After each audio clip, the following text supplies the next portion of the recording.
Halo kawans, sama Kak Erni lagi nih di segmen kriminologi. Kalian pasti tahu banget kan soal kasus pelecehan seksual yang baru-baru ini viral di medsos. Ya, kasus yang menyorot 16 mahasiswa Fakultas Hukum Universitas Indonesia atau UI sebagai pelaku pelecehan seksual yang terungkap dari sebuah tangkapan layar percakapan. Kasus ini pertama kali itu muncul karena seseorang yang anonymous itu mengunggah bukti percakapan ke platform publik dan memicu reaksi keras civitas dan netizen. Ironis ya, tapi kalian juga pasti sering banget deh dengar soal kasus pelecehan seksual di kampus atau di lingkungan kampus, baik oleh sesama mahasiswa atau lebih parah oleh seseorang yang dihormati dan memiliki posisi penting seperti dosen. Udah kayak kasus yang berulang atau malah turun-temurun gitu. Tapi kita coba deh bedah isunya dari kasus yang belakangan viral ini dulu. Yuk, kita bahas. Jadi kasus ini pertama kali terkuak tuh dari unggahan thread di medsos X ya, bernama @sampahfhui pada tanggal 12 April 2026. Nah, postingan ini memperlihatkan tangkapan layar percakapan yang nggak senonoh tuh dalam grup Line dan WhatsApp ya sejumlah mahasiswa FHUI dengan caption, "Anak FHUI bikin grup isinya lecehin perempuan tiap hari," ya gitu ya. Tanda tanyanya ada 3 ya. Nah, pada tangkapan layar tersebut itu terlihat tuh isi pesan grup itu memuat komentar pelaku ya, yang nuansanya seksual, candaan-candaan vulgar terhadap mahasiswi dan dosen FHUI ya, serta objektifikasi terhadap perempuan yang kelewatan batas lah ya. Nah, jelas unggahan ini kemudian mengundang kritik dan amarah netizen. Total korban yang diketahui itu sejauh ini ada 27 orang ya, yaitu 20 mahasiswa dan 7 orang dosen. Ya kalau kalian sudah lihat beritanya ada tuh isi percakapan yang menyinggung istilah-istilah kontroversial juga ya, kayak diam berarti konsen ya, atau asas perkosa gitu. Dan setelah dilaporkan lalu ditelusuri, grup itu terdiri dari 16 mahasiswa angkatan 2023 yang bahkan mereka ini punya posisi penting ya di organisasi, entah sebagai pengurus atau panitia kegiatan. Jadi mereka itu ya orang-orang yang sepatutnya justru memberikan contoh etika yang baik. Ternyata pelecehan ini sudah berlangsung lama kawans, dan para korban ini sempat ragu ya untuk melaporkan kasus yang mereka alami dan akhirnya memilih untuk memendamnya hingga 1,5 tahun lamanya. Menanggapi kasus ini, pada tanggal 13-14 April 2026 ini, UI menyelenggarakan sidang melalui Satuan Tugas Pencegahan dan Penanganan Kekerasan Seksual atau Satgas PPKS. Awalnya dari 16 pelaku itu yang hadir tuh hanya 2 orang, sisanya dilindungi oleh orang tuanya masing-masing.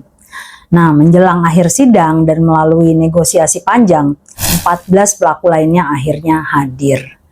Setelah melakukan verifikasi laporan, pemanggilan para pihak, pengumpulan bukti, serta koordinasi dengan unit terkait di tingkat fakultas dan universitas, Satgas PPKS itu menetapkan penonaktifan akademik sementara terhadap ke-16 mahasiswa tersebut selama periode 15 April sampai 30 Mei 2026 melalui surat memo internal dari Satgas PPKS UI pada tanggal 15 April lalu. Nah, selama masa sanksi sementara ini, pelaku itu dilarang untuk terlibat dalam aktivitas akademik apapun, seperti mengikuti perkuliahan, bimbingan dosen, atau agenda pendidikan lainnya. Pelaku juga tidak diperbolehkan berada di lingkungan kampus, kecuali untuk pemeriksaan kepentingan oleh Satgas PPK atau keperluan tertentu yang bersifat mendesak dan tidak dapat ditunda dengan adanya pengawasan universitas. Walaupun begitu, Ketua BEM FHUI Anandaku Dimas Rumi Cataristo menyampaikan tuntutan bahwa diperlukannya keterlibatan pemerintah pusat. Dalam hal ini Kementerian Pendidikan, Kebudayaan, Riset, dan Teknologi agar kasus ini nggak berhenti di tingkat kampus saja.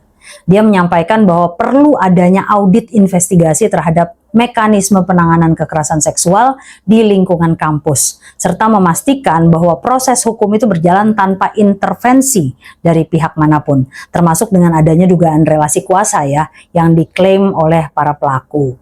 Nah, pihak fakultas itu pun menggelar sidang internal ya, yang berlangsung secara tertutup selama sekitar 10 jam. Sidangnya itu sempat juga disiarkan secara langsung tuh melalui medsos beberapa mahasiswa. Pernyataan dari fakultas itu menyampaikan bahwa investigasi masih terus berlanjut dan tidak menutup kemungkinan akan menjatuhkan sanksi berat, termasuk pemberhentian sebagai mahasiswa jika terbukti bersalah. Sebenarnya ya, kalau kita telusuri ke belakang, banyak sekali tuh kasus pelecehan seksual yang pernah terjadi di lingkungan kampus. Bahkan Koordinator Jaringan Pemantau Pendidikan Indonesia atau JPPI, Ubaid Matraji, itu menyampaikan bahwa pelecehan atau kekerasan seksual di lingkungan pendidikan ironisnya bukan lagi kasus per kasus atau insiden yang sporadis, tapi sudah jadi pola yang sistemik. JPPI juga menyampaikan setidaknya sepanjang bulan Januari sampai Maret 2026 itu sudah tercatat 233 kasus kekerasan di lingkungan pendidikan. Dari angka itu, kasus kekerasan seksual itu mendominasi dengan sebanyak 46%. Diikuti kekerasan fisik 34% dan perundungan 19%. Nah, selain di UI, dugaan kekerasan seksual itu juga banyak terjadi di kampus lain. Misalnya nih dalam 1 tahun ke belakang aja kita coba cermati ya kasus-kasus yang sempat diangkat media dan dirangkum oleh BBC Indonesia tuh. Kita mulai dari tahun lalu ya, pertama Juli 2025 itu ada guru besar di Universitas Jenderal Sudirman yang dilaporkan dan diusut oleh Satgas PPK kampus karena dugaan kekerasan seksual kepada mahasiswi. Yang kedua tuh ada Desember 2025, dosen di Universitas Negeri Makassar ditangkap polisi karena diduga melakukan pelecehan seksual ke mahasiswa.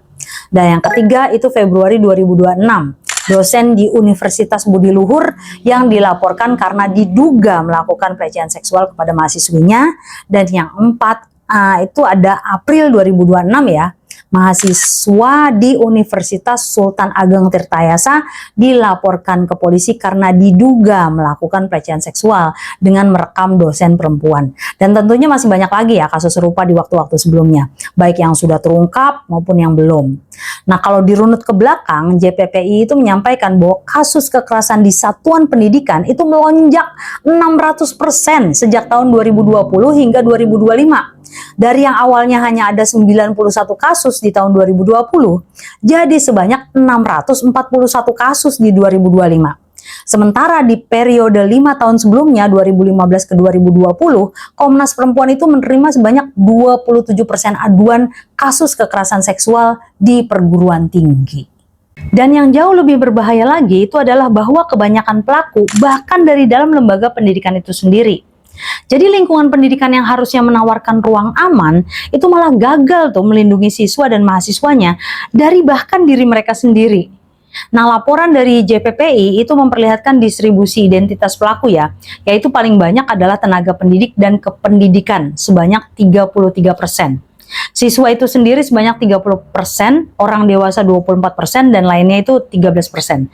Jadi kalau digabung itu lebih dari 63% pelaku berasal dari lingkungan internal lembaga pendidikan. Tapi kenapa sih kok bisa ya kekerasan seksual di lingkungan pendidikan kayaknya tumbuh subur banget? Nah, kalau dari penjelasan Ubaid, koordinator JPPI tadi, ada nih beberapa faktor yang mempengaruhi. Yang pertama itu pencegahan sampai penanganan kekerasan di lingkungan pendidikan itu masih lemah. Jadi sesimpel spanduk atau stiker terkait isu pelecehan gitu ya, itu masih minim tuh dipasang tuh. Kalau dari sisi penanganan, Satgas Tim Pencegahan dan Penanganan Kekerasan atau TPPK di sekolah misalnya, itu nggak berfungsi maksimal juga. Karena di tingkat sekolah, TPPK ini semuanya dibubarkan karena tupoksinya diambil guru. Yang mana beban guru aja udah banyak banget ya, dari ngurus kurikulum, ngajar, sampai ngurus MBG gitu kan. Kalau di kampus sendiri, TPPK itu memang masih ada, tapi kadang eksistensinya juga nggak jelas karena sifatnya sukarela, programnya nggak ada, dana juga nggak ada. Yang kedua, ada relasi kuasa yang timpang ya. Jadi di sekolah hierarki itu nyata ya. Pelakunya itu kan seringkali mereka yang punya power ya, entah itu guru ke murid atau senior ke junior dalam sebuah geng sekolah gitu kan. Nah, gimana dengan korbannya? Ya, mereka seringkali nggak punya daya buat ngelawan karena posisi mereka ya jelas di bawah gitu. Dan yang ketiga, ada nih perspektif gender yang masih kuno ya. Jadi di banyak institusi kita, mindset laki-laki punya kontrol atas perempuan itu masih dominan banget. Nah, ini akibatnya menyumbang nih pada pelakunya mayoritas laki-laki dan korbannya mayoritas perempuan gitu. Jadi ini bukan cuma soal oknum ya, tapi soal cara pandang yang sudah mengakar di masyarakat. Dorongan terhadap perbaikan sistem penanganan kekerasan seksual di kampus ini juga didesak ya oleh Komnas Perempuan. Terkhusus kasus FHUI ini, Komnas Perempuan itu mendesak tuh agar kasus ditangani melalui jalur hukum pidana secara penuh. Jadi bukan hanya direduksi jadi sekedar pelanggaran etik atau diselesaikan secara internal aja gitu. Nah, selain itu, Komnas Perempuan ini juga mendorong Satgas PPKPT di perguruan tinggi, khususnya UI, untuk berfungsi lebih dari sekedar administratif ya. Jadi dia harus memastikan proses hukum menyeluruh dan pemulihan korban juga gitu. Nah, lebih lanjut terkait dengan perlindungan dan pemulihan, pendekatannya itu harus berpusat pada korban itu sendiri, yaitu dengan menekankan pentingnya jaminan keamanan serta dukungan pemulihan yang mencakup aspek psikologis, sosial, dan akademik bagi korban. Nah, selain itu, dalam hal akses keadilan itu perlu untuk membuka jalur pidana selebar-lebarnya bagi korban tanpa hambatan administratif maupun tekanan dari lingkungan kampus. Nah, kawan, setelah kita bongkar faktanya, sekarang kayaknya mau ajak kalian nih masuk ke lapisan yang lebih dalam. Karena kalau kita cuma berhenti di pertanyaan siapa pelakunya dan apa sanksinya, kita nggak akan pernah benar-benar menjawab pertanyaan yang jauh lebih penting nih. Kenapa ini bisa terjadi? Dan yang lebih mengganggu lagi, kenapa ini bisa terjadi berulang-ulang? Nah, untuk menjawab itu KRNI akan lempar nih usulan analisis dengan salah satu teori yang paling fundamental dalam kriminologi ya, teori asosiasi diferensial dari Edwin H. Sutherland. Jadi kalian tuh bisa belajar nih bagaimana melakukan analisis dan nantinya tuh bisa aja menggunakan teori lain untuk menganalisis kasus yang sama gitu. Nah, jadi teori differential association ini pertama kali dirumuskan secara penuh pada tahun 1947 ya. Tapi kok kalau kalian lihat relevansinya terhadap kasus grup lain dan WhatsApp 16 mahasiswa FHU ini, rasanya kok kayak Sutherland ini nulis teori ini sambil bayangin kasus ini gitu. Oke, sebelum kita masuk ke analisisnya, penting banget untuk kita pahami dulu inti dari apa yang Sutherland katakan. Sutherland berargumen bahwa perilaku menyimpang, perilaku kriminal, termasuk pelecehan seksual itu bukan sesuatu yang lahir dari gangguan biologis, kelainan jiwa, atau karakter bawaan yang buruk. Tapi adalah sesuatu yang dipelajari melalui interaksi sosial, khususnya dalam kelompok personal yang intim, yaitu teman dekat, rekan satu komunitas, atau anggota organisasi yang sama. Dan yang dipelajari itu bukan hanya tekniknya ya, tapi juga cara melakukan tindakan tersebut. Nah, yang dipelajari itu juga adalah motifnya, rasionalisasinya, dan sikapnya. Seperti kenapa tindakan itu dianggap boleh dilakukan, bahkan dianggap lucu, keren, atau normal ya. Nah, prinsip sentralnya itu adalah apa yang Sutherland sebut sebagai kelebihan definisi. Jadi seseorang itu akan melakukan pelanggaran kalau dia terpapar oleh lebih banyak pandangan yang membenarkan pelanggaran hukum dibandingkan pandangan yang menentangnya gitu. Jadi ini bukan soal seberapa jahat orangnya, tapi soal definisi mana yang lebih dominan dalam ekosistem sosialnya. Sutherland ini sangat menekankan bahwa pembelajaran kriminal itu paling efektif terjadi bukan melalui media massa atau paparan tidak langsung ya, tapi melalui kelompok personal yang intim, yaitu kelompok dengan adanya kedekatan emosional, kepercayaan, dan identitas bersama. Nah, grup Line dan WhatsApp yang terbongkar dalam kasus ini itu adalah persis itu. Ini bukan sekedar grup kelas atau grup tugas ya, tapi ruang tertutup yang diisi oleh 16 orang yang saling mengenal, saling berbagi posisi dalam organisasi, dan saling membangun identitas bersama sebagai bagian dari kelompok yang sama gitu. Nah, di dalam ruang tertutup itulah selama berbulan-bulan terjadi apa yang Sutherland gambarkan sebagai proses transmisi nilai. Komentar vulgar yang makin berani, objektifikasi perempuan yang makin terbiasa, bahkan normalisasi frasa seperti diam berarti konsen atau asas perkosa tadi ya, yang dalam konteks hukum itu adalah distorsi total terhadap prinsip persetujuan. Nah, dalam perspektif Sutherland, setiap kali seseorang mengirim pesan seperti itu dan mendapat respons berupa tawa lah, emoji setuju, atau bahkan eskalasi dari anggota lain, itu yang terjadi jadinya bukan sekedar candaan aja. Tapi yang terjadi itu adalah proses pembelajaran di mana nilai ini ya, nilai ini boleh dilakukan, diperkuat, divalidasi, dan dinormalisasi oleh kelompok. Bukan satu individu yang tiba-tiba jadi pelaku, tapi sebuah ekosistem ya, yang secara aktif memproduksi dan mereproduksi nilai-nilai yang memungkinkan pelecehan itu terjadi. Jadi Sutherland itu nggak hanya mengatakan bahwa perilaku itu dipelajari dari lingkungan ya, tapi dia lebih spesifik dari itu.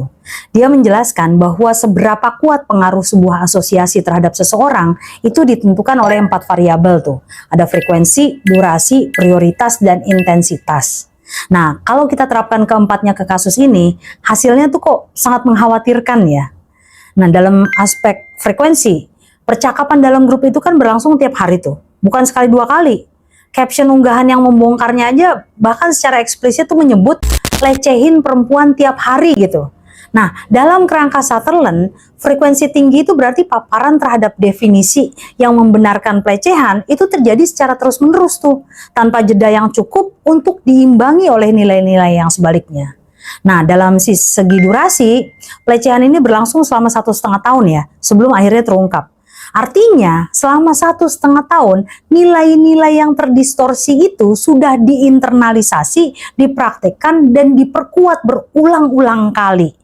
Nah, Sutherland menekankan di sini bahwa semakin lama durasi paparan, semakin dalam nilai itu tertanam. Dalam segi prioritas, para pelaku ini kan mahasiswa angkatan 2023 ya. Artinya mereka ini sedang berada di fase transisi dari remaja ke dewasa muda ya. Fase di mana identitas sosial itu sedang dibentuk tuh. Di mana norma kelompok sebaya itu punya pengaruh yang sangat besar.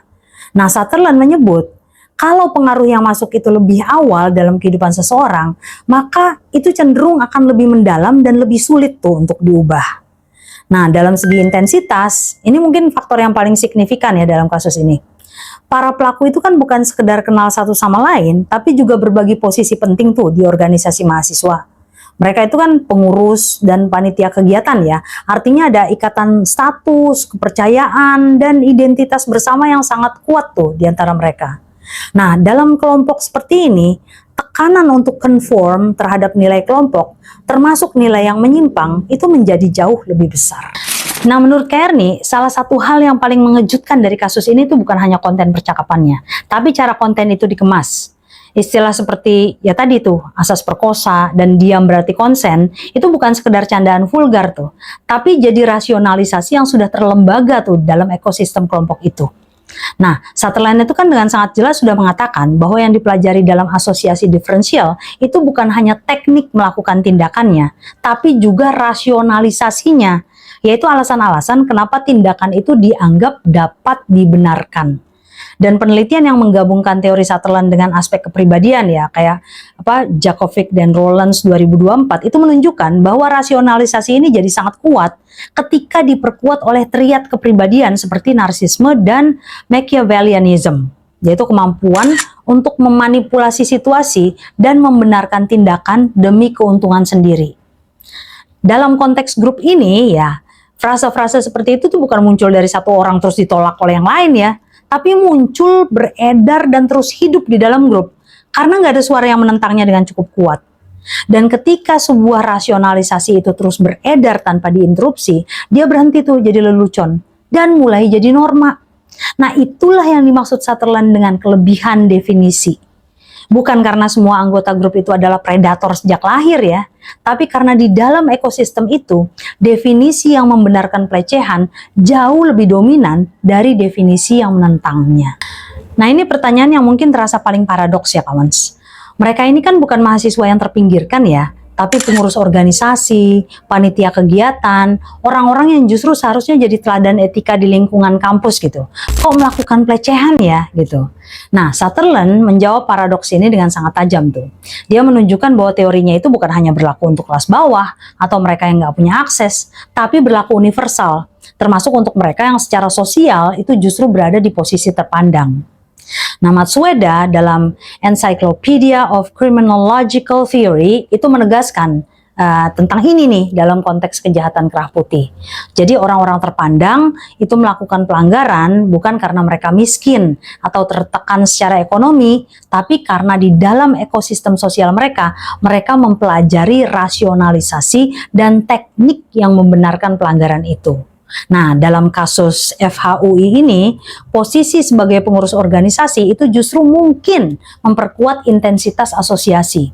Jadi kedekatan antar anggota jadi lebih tinggi, kepercayaannya lebih besar, dan tekanan untuk mempertahankan soliditas kelompok itu lebih kuat.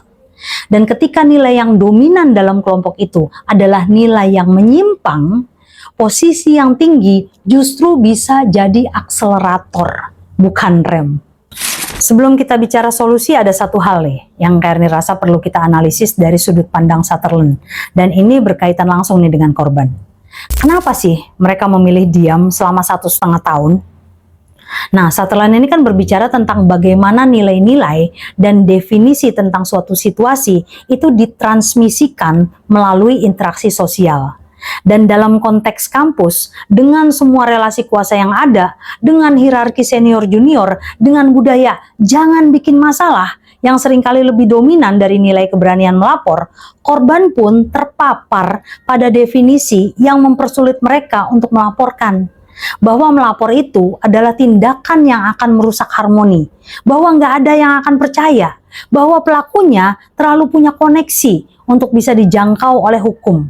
Dan ini adalah apa yang Ubaid dari JPPI tadi gambarkan ya, ketika menyebut relasi kuasa yang timpang sebagai salah satu faktor utama.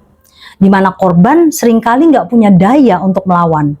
Bukan karena mereka nggak tahu bahwa yang terjadi itu salah, tapi karena ekosistem di sekitar mereka mendefinisikan bahwa melawan itu adalah risiko yang terlalu besar. Nah, kawans, kalau Sutherland benar bahwa perilaku menyimpang itu dipelajari, maka kesimpulan logisnya kan perilaku itu juga bisa loh tidak dipelajari, atau lebih tepatnya bisa digantikan oleh pembelajaran yang baru dan berbeda. Nah, Sutherland kan secara eksplisit mendorong pendekatan rehabilitatif tuh. Bukan sekedar menghukum individu, tapi mengubah lingkungan sosial yang jadi sumber pembelajaran itu. Karena selama lingkungannya nggak berubah, ya individu baru yang masuk ke dalamnya ya akan belajar hal yang sama juga gitu. Nah, dalam konteks kasus ini, implikasinya tuh sangat konkret ya. Ya pertama, sanksi terhadap 16 pelaku itu perlu. Tapi itu hanya satu bagian tuh. Yang sama pentingnya itu adalah audit terhadap ekosistem kelompok yang memungkinkan nilai-nilai itu tumbuh. Seperti gimana budaya organisasi mahasiswa bisa terbentuk, siapa yang jadi role modelnya, dan definisi apa yang paling dominan beredar dalam komunitas itu. Kedua, dan ini mendukung desakan Komnas Perempuan dan Ketua BEM FHUI ya, yaitu tentang perlunya keterlibatan Kemendikbud dan audit investigasi yang lebih menyeluruh. Karena kalau penanganannya hanya berhenti pada sidang internal yang tertutup dan sanksi administratif sementara, maka yang terjadi itu hanyalah pembuangan apel busuk ya, sementara ekosistem yang memproduksinya itu dibiarkan berjalan kayak biasa aja gitu. Nah, ketiga, dan ini yang paling mendasar, itu adalah edukasi. Jadi bukan sekedar edukasi dalam artian sempit kayak spanduk atau stiker yang kata JPPI yang itu pun masih minim ya gitu. Walaupun menurut Kairni itu juga perlu dan sangat berpengaruh pada proses berpikir yang membaca ya. Walaupun misalnya awalnya cuma lewat aja gitu. Kairni sendiri kadang tuh sengaja tuh bacain tulisan-tulisan penyemangat yang di kelas tuh ke mahasiswa. Biar mereka notice gitu. Yang tadinya mereka nggak notice jadi notice gitu. Dan itu tugas pengajar tuh untuk mengedukasi mereka dari hal-hal yang kecil aja. Nah, tapi edukasi di sini tuh adalah yang juga harus benar-benar mengintervensi proses pembelajaran sosial. Yang secara aktif memperkenalkan definisi-definisi baru tentang konsen, tentang penghormatan terhadap perempuan, dan tentang tanggung jawab komunal untuk tidak membiarkan normalisasi pelecehan, baik laki-laki terhadap perempuan atau perempuan terhadap laki-laki juga ya, yang terjadi di lingkungan mereka. Karena pada akhirnya, seperti yang Sutherland ajarkan, kalau yang paling sering kita dengar, paling lama kita terima, paling awal kita pelajari, dan dari orang yang paling kita percaya adalah bahwa perempuan itu boleh dijadikan objek lelucon, maka ya itu yang akan kita percaya. Tapi kalau yang paling dominan adalah sebaliknya, harusnya nih, rantai itu bisa diputus. Kawan, kasus FHUI ini bukan tentang 16 mahasiswa yang kebetulan jahat ya. Tapi tentang 16 orang yang tumbuh dalam sebuah ekosistem sosial yang mengajarkan mereka bahwa pelecehan itu bisa ditertawakan, bahwa perempuan bisa dijadikan objek tanpa konsekuensi, dan bahwa soliditas grup lebih penting dari integritas etis. Dan selama kita terus merespons kasus seperti ini, hanya dengan mencari siapa pelakunya tanpa bertanya lingkungan seperti apa yang memproduksi pelaku ini, maka kasus-kasus serupa akan terus bermunculan. Di UI, di kampus lain, di sekolah, dimanapun ada kelompok yang cukup tertutup dan cukup intim untuk mentransmisikan nilai-nilai yang salah tanpa diinterupsi oleh suara yang berbeda. Sutherland menulis teorinya hampir 8 dekade lalu. Dan ironisnya, teori ini masih sangat relevan untuk membaca grup WhatsApp mahasiswa hukum di tahun 2026. Oke deh, segitu dulu kawan. Analisis tadi tuh baru kulit luarnya aja ya, menggunakan inti dari pemikiran Sutherland. Sebenarnya nih lebih jauh lagi, Edwin A. Sutherland dalam bukunya Principles of Criminology tahun 1947 ini merinci adanya 9 proposisi ya, atau proses terjadinya perilaku menyimpang atau kriminal secara sistematis. Nah KRN tantang kalian nih, coba deh bedah kasus grup chat FHUI ini menggunakan 9 prosesnya Sutherland. Kira-kira seberapa akurat nih teori tahun 1947 ini memotret fenomena digital di zaman sekarang. Nah selain itu kalian juga bisa banget loh lempar teori lain ya untuk memperkaya perspektif kita ya. Misalnya nih pakai Routine Activity Theory dari Lawrence Cohen dan Marcus Felsen 1979 untuk melihat nih bagaimana ruang digital dalam hal ini grup WhatsApp itu jadi tempat bertemunya pelaku dan target yang minim pengawasan. Ada Social Control Theory dari Travis Hershey juga 1969 untuk membedah kenapa sih ikatan sosial mereka terhadap norma kampus atau bahkan norma keluarga kok bisa lepas gitu ya.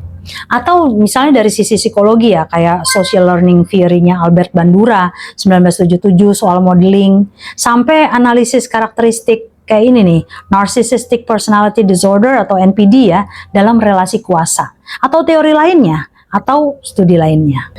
Nah, oke deh. Kalau kalian merasa konten kriminologi ini bermanfaat, jangan lupa buat klik tombol like, subscribe, dan nyalakan lonceng notifikasinya supaya nggak ketinggalan bedah kasus kriminologi selanjutnya. Jangan lupa juga buat follow akun Kak Erni di TikTok dan Instagram di @kernikriminologi untuk konten-konten edukatif harian lainnya.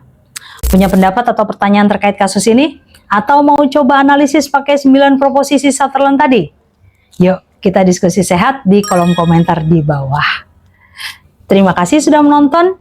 Sampai jumpa di video berikutnya. Tetap kritis, tetap empati, dan terus belajar. Semangat akademis!